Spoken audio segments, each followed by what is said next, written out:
I bless the mic because I got something to say. And I rock these headphones because I listen twice as much as I talk. I got Deidre, the author of what's the name of your book? What's a good husband? What's the name of your books, Reba? A blessing in disguise and from ashes to beauty. Ashes to Beauty, Blessing in Disguise. And I got my guy Garrett on here he's just a wise dude. We sit up and talk. And on this last segment, what we want to do is, because we might be able to talk about this again, we need to talk about some solutions, right? And I like to get Yes. people's impromptu solutions because I'm gonna tell you what, nobody can bash women or men better than me. Okay, I can bash every darn body. Okay, I just think like that. But it's not about bashing. It's about coming up with solutions. And I am actually trying to encourage men to be better men, to be better husbands, to be better fathers. That's the point of the podcast. Okay, and women secondarily or consequently will become better women and know how to deal with men better just because of the stuff that they teach us and we can teach them. So, in any particular order, what we can do, we can do this like popcorn style.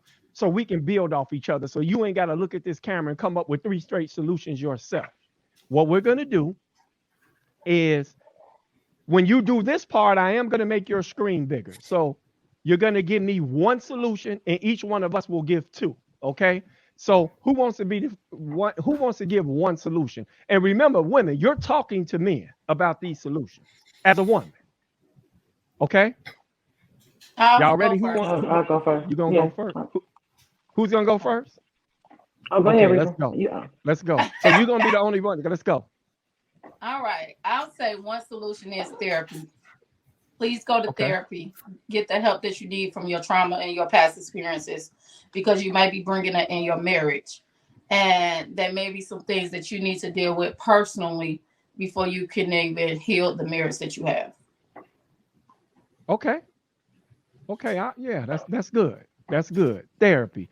And as a therapist, I would say that. And just to add a little something to that, men, men. Sometimes you need more than therapy. You need to find a community of men that you can Yes. walk with and do life with. that was Because my one answer. thing I've found about men, and I love women, women are strong, they are important, they are powerful, they are valuable. But men need to go get healing from men.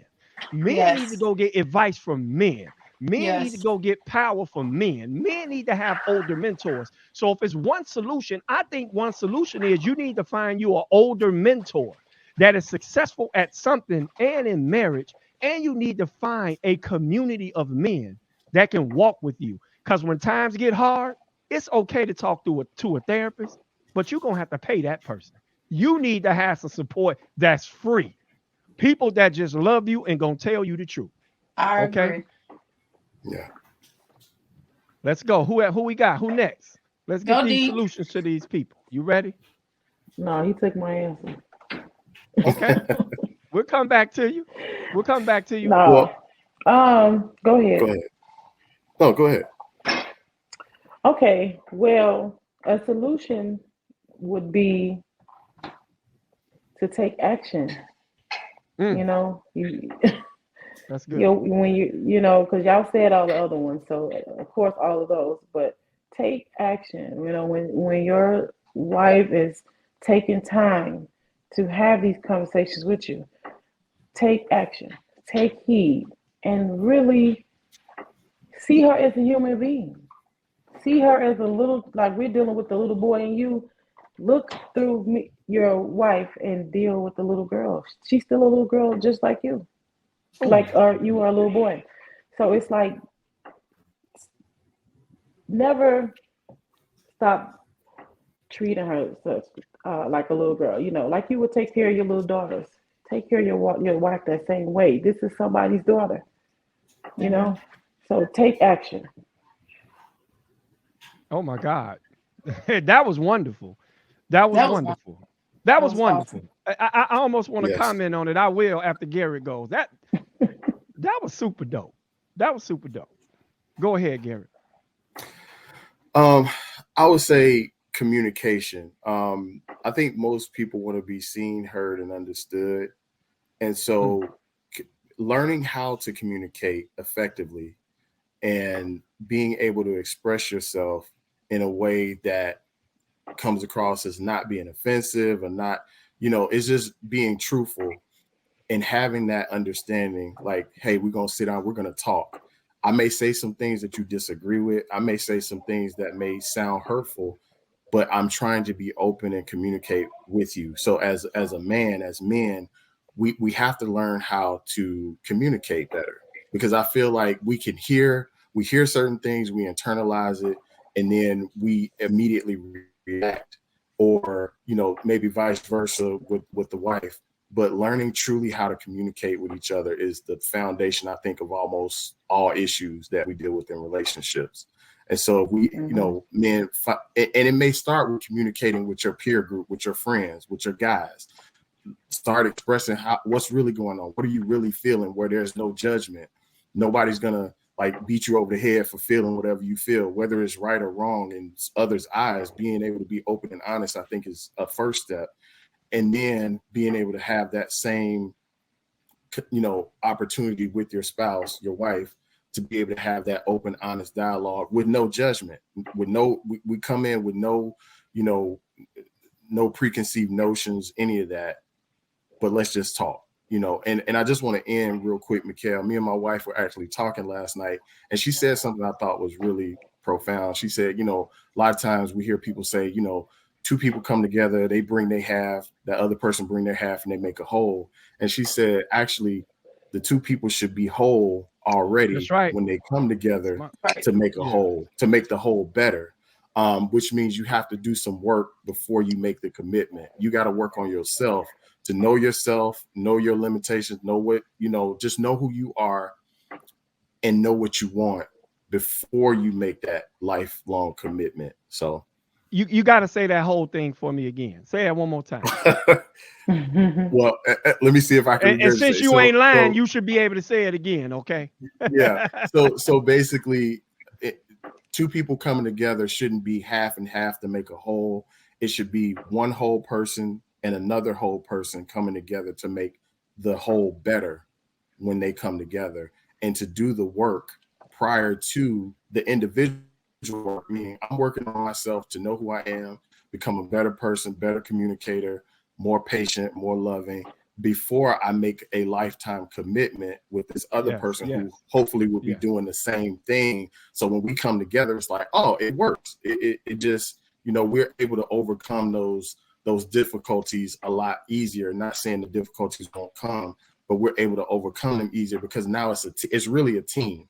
Like, we're looking at each other like, oh, we're gonna win the championship now, because I got Scotty over there, Scotty Pippen on my side. I got Jordan, and we're gonna go take this championship. And that's how it should be. Like, we're a team. We're not against each other. We're not on opposing sides. We are a team, and we're building for the championship. So that's only gonna work if I'm Jordan, bro. I ain't being Pippen. Okay. I'm kidding. You know what? That was pretty good. And I want to add to what Deidre said. So I think a solution, man, is to be vulnerable. Because the difference between weakness and vulnerability. Weakness is being available from weakness. Vulnerability is finding strength in your weakness. And I think as men, we have to understand we have to be in states of vulnerability. How can you make a forever commitment but not be vulnerable to the person you committed to?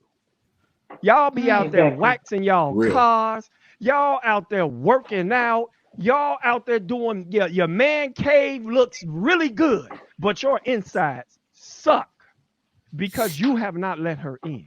You can't commit to her little girl if you can't be vulnerable, if you can't nurture, if you can't speak life. And that starts with you being humble and you trying to actually remodel your insides, because your marriage looks like your insides. Okay. Your external reality comes from your internal power, your internal thoughts, and the way you're governing yourself in the inside, it manifests everything around you. And I do believe that what you speak happens, but better yet, what you live happens. And if you keep living raggedy, your marriage will be raggedy. If you keep thinking raggedy, your marriage will be raggedy. If you keep not investing into your manhood, then you will participate in your marriage like a little boy. So she's actually catering to your little boy because you never grew up. And I know that's a harsh thing for a man to say, but you know what? There's a little boy in me that I have to have mothered and fathered still, but I go to other places to do it so that my wife doesn't become responsible for him. And I want you men to do that. That's why you need therapy. That's why you need books. And that's why you need support groups. And that's why you need a friend like Garrett or other friends that I have. Because if I don't want her to be my mother, I got to find some way to improve that little boy so that she doesn't have to raise me.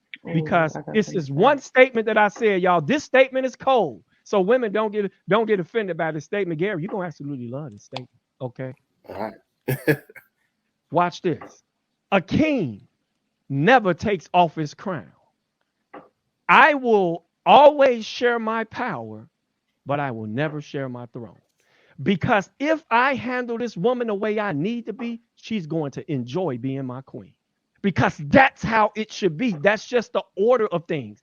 Because a king has power, and if he gives that power to his wife, it's still his. But if he's not acting like a king, the power is hers. That's one particular piece of advice that I have for men. I got to get this life coach in here. Give me one. Oh Lord, y'all took all of them. I'll go back to what I said earlier: accountability. Have accountability for your actions. Have accountability for who you are in life, and also have accountability for what you say and what you don't say. Just the same way he was talking about being vulnerable. Have accountability for you not speaking up and saying certain things happen. And then when you have that accountability, get somebody to help you. Or if you got to bring a third party in, I don't believe that. And that's accountability, period. Just not for men. This is not just for men. This is for women too. I don't believe that any marriage can just survive with the two people just being at each other. You have to sometimes bring a third party in. That's somebody that y'all trust. It could be a pastor, it could be a minister, it could be a therapist, it could be a counselor. It doesn't matter. But a third party that's gonna see both sides, and so y'all can see each other instead of y'all not seeing each other when it's just the two of y'all. So that's what I believe accountability is a number one function of healing. Okay. And this is what I need y'all to do. I need you to encourage married couples, a word of encouragement to married couples, and specifically a word of encouragement to men. Because I believe men need to be, as much as we need support from men, we do need to be encouraged by our women, especially being a black man in today's society. It's a lot to deal with being a black man, and it's a lot to deal with being a black woman. And if you can give one word of encouragement to a man, the two women, and then me and Garrett would do the same thing for men. I want y'all to look at this. I want y'all to look into your camera, and I want you to give a word of encouragement to men. Who wants to go first? I'll go. Hi, black men. You beautiful thing. You got this, okay? We're on your side. We are on your side. We are here as your teammate. We're your rib. We're on the side of you. You can do this. You are made for this. You are king. And we are the queens. We believe in you. I know sometimes it's tough and you think that the world is on your shoulder, including us. But we really just want you to know that we got you. Have us.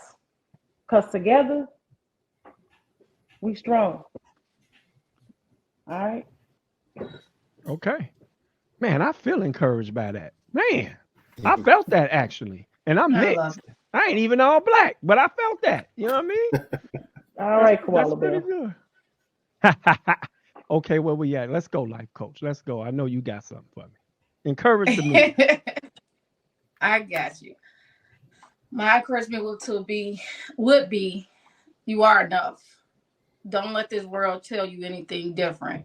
When you walk out there and you working, whether you're working or not, you are enough. You are enough because God creates you to be enough. Whether you're black, but I'm talking to a black man, you are enough. You get beat down a lot from maybe your mom or your history or the world. You are enough. And a lot of times y'all think that y'all got to be more than what y'all are. You are enough because God created you to be enough. That would be what I would say. Thank you. I'm taking these words in Right. now. For real. For real. That's why I made the screen big so I can selfishly receive all of it myself. Okay. What you got, Garrett? What you got? Encouragement for the men. I would just say, just take ownership of who you are. Like, know who you are. Be confident in who you are. Walk in your authority that God has given you. He's created in you. And, just have faith. I think, for me, I wouldn't have made it 15 years if I didn't have some level of faith and faith in God. So most importantly, and I know to some it may sound like a cliche, but truly keep God first. Put, like, spiritually, really pray, really cover your family, cover your wife. If you have kids, cover your wife and kids, and walk in that authority that is your God-given right. And don't let anybody else define who you are as a man, as a husband, as a father, as a brother. Like, don't let someone else's opinion of you define who you are. You define who you are, and you walk in that firmly, and be victorious. Like, we're gonna win. In the end, we will win, and that's the bottom line. There is no other option or alternative to this whole thing that we're doing, because it's generations depend on us getting this right now. Future generations, our kids, grandkids, great grandkids, depend on us getting ourselves together as men and walking in the way in which we should. Amen. Yes, that was good. And my words would be, men, when people tell you that you are not valuable, it's statistically proven that you are. Because every Amen. social ill attached to youth, higher depression, higher teen pregnancy, higher substance abuse, higher gun usage, higher crime, anything attached to kids that's negative only exists because of your absence. So if you ever Yeah. question the power in you, if you ever question your value, if you ever question that you're not important, if you ever question that you are not needed, all you have to do is Google some statistics, and those statistics will tell you what your absence does to your own family, your own community, and society. So know that you are powerful, know that you are valuable, and you will be instrumental in the plan of God, because if He put seed in you, He found you worthy enough to duplicate. Take that job seriously and do all you can to not just become a better father, not just become a better employee, a better entrepreneur, but please, man, invest in being a better man. And with that being said, I bless the mic because I got something to say. I rock headphones because I'm listening twice as much as I talk. This is the Blue Room Podcast, and we chop it up. We are challenging men to walk in the fullness of their masculinity by challenging their thinking and cultivating their spiritual and emotional health, and challenging them in the areas of mental health, marriage, money, and family. I did actually really, really, really, really, really enjoy this show. We're going to have a part two. I'll be checking y'all schedules. It might be next week if y'all available. I don't know. So I would like to thank the life coach. Tell them about your information real fast. You got to give it to them. Hey, I'm Reba. You can find me on Instagram, YouTube, and Facebook as the Breakthrough Coach. So, and my YouTube and podcast also is the Breakthrough Podcast. You can find me on there. Okay. Deidre? And I am Author DP. You can find me on Instagram as Author DP. And you can find my book on Amazon. What's the name of the book? It's called What is a Good Husband? Okay. Okay. A children's Garrett? book. So the young boys can start hearing seeds on how, we should groom these boys into becoming better men, because we got enough princess books out there, and how to be a good wife, and it's not enough children books to explain how young boys can be better men. Sorry. That's true. Yes. That's true. And you know what? I got to end it. I bless the mic because I got something to say. I rock headphones because I'm listening twice as much as I talk. Check out the Blue Room podcast. I'm telling y'all, I'm a licensed clinical professional counselor. I have communication techniques. I have marriage coaching. You name it, I have it. I'm developing that channel so men can just grow in all the areas that matter. So subscribe at Move Your Life, MOVEYOURLF, Move Your Life on YouTube. Subscribe. And women, you can also get something from that podcast. And guess what, y'all? I'll see you next time in the Blue Room.